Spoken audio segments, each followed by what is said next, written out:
Joining us now is Jim Rogers, Chairman of Rogers Holdings. Jim, a very good morning to you. Thank you for joining us today on Countdown. You've just become a director of a Russian company, an independent director, Fosagro, the fifth best performing stock on the MySex in 2014, Jim, this year up by 53%, Europe's biggest phosphate fertilizer maker. What enticed you to this company? Well, you've done your homework. That's it. I looked it up. Why am I not stopping you talk? You can tell the rest of this. Well, I'm bullish on Russia. Russia is one of the markets where I am. Everybody hates Russia, as you know, and I like to find something that's hated. Yeah. For 46 years, Mark, I was bearish on Russia. I first went there in 1966, was bearish for the next 46 years. But things are changing in the Kremlin, in my view, and so therefore I've started investing in Russia. What's changing in the Kremlin, Jim? Because many would disagree. The attitude used to be just take the money away from them, shoot them, put them in jail, whatever it is, bankrupt them if we don't like you. But that's changed. Somebody there realizes you cannot treat foreigners, foreign investors, or capital that way. The days of communism and the KGB are over. So they've started doing things differently. And so I started investing in Russia. I found this company. I'm bullish on agriculture. I'm bullish on these guys. They're young, smart people, so here I am. What else are you bullish on in Russia, Jim? If you're an investor watching Countdown today, how should we best expose ourselves, taking into consideration the ruble is, you know, at or near record lows? I know, the ruble's been collapsing. That's exactly what. Well done. You've been watching Bloomberg. I have. Good job. And presenting on it. I know. Well, first of all, this company's got a high yield, and they're one of the dominant players in the fertilizer business. And I'm optimistic about agriculture. So there are many reasons that I'm keen on this company. But you ask what else? I hesitate because, you know, here I am in the land of Lenin, Stalin, and so I've been buying shares of the Moscow Stock Exchange. Yeah. Poor Lenin would shoot me if he were alive still, because it's in my view, it's a good way to invest in Russia. Yeah. There are other companies. The index, an easy way is the index, obviously, so I bought the ETF as well. There are various ways to play Russia, and Russia's hated, in my view, wrongly so, and I hope that all this is going to pass and I'll make a lot of money. And how do you offset the currency impact, Jim? I haven't. Oh, you don't bother? No, I haven't yet.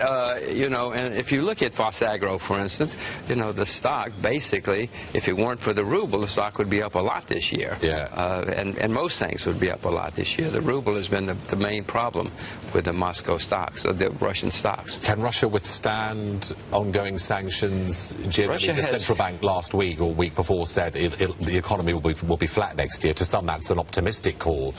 Can it continue to withstand these sanctions from the West? Well, Russia, one reason I got involved with Russia finally, after many years of being pessimistic, 44 years? 46 years. 46 years, was because they have huge foreign currency reserves. Yeah. And they don't have much debt. They have a convertible currency. You look around at other countries, Brazil, India, all these countries that people go on and on about, they all have blocked currencies. Some of them have debts. They don't have huge currency reserves. Like, I mean, Russia's astonishing. Once I got more and more interested and looked more and more, I was amazed. They've eaten into a lot of their reserves, haven't they, in recent months? But they wasted some of their reserves trying to defend the ruble, which I didn't particularly approve of, not that they care, but they have stopped. They will let the market decide. And I mean, he's a communist. You know, and since then, the ruble's actually risen, hasn't it? Yeah, then the ruble started going up. They let it almost float freely. They said the market will decide. So much to talk about, Jim. Talk to me about China. That interest rate cut last Friday. Did it take you by surprise or not? Well, yes and no. I don't really sit around thinking about it at all. I wish they hadn't. I would not have done it if I were China. I would have stayed tight longer, but they always get a little worried when things start going bad. China is slowing down. Its customers are slowing down. So, of course, and they've been trying to slow down. They've been trying to do something about inflation. Been trying to do something about that property bubble. Rightly so, if you ask me. But so I'm buying shares in China. Are you? Oh, yeah. Since the economic plenum in November of 2013, you know, the Chinese said, these are the areas of the economy we're going to emphasize. Mark, if the government's going to put a lot of money into those areas, I am too.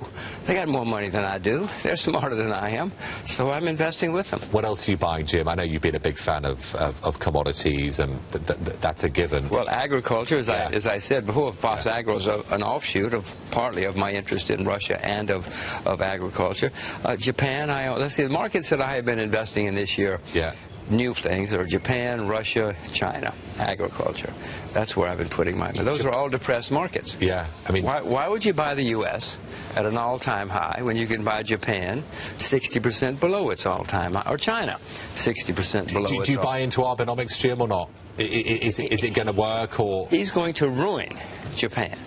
But in the next 2 or 3 years, I hope he's going to make me a lot of money, in the investment community. He's making stocks go up. He's going to ruin Japan because of the debt burden.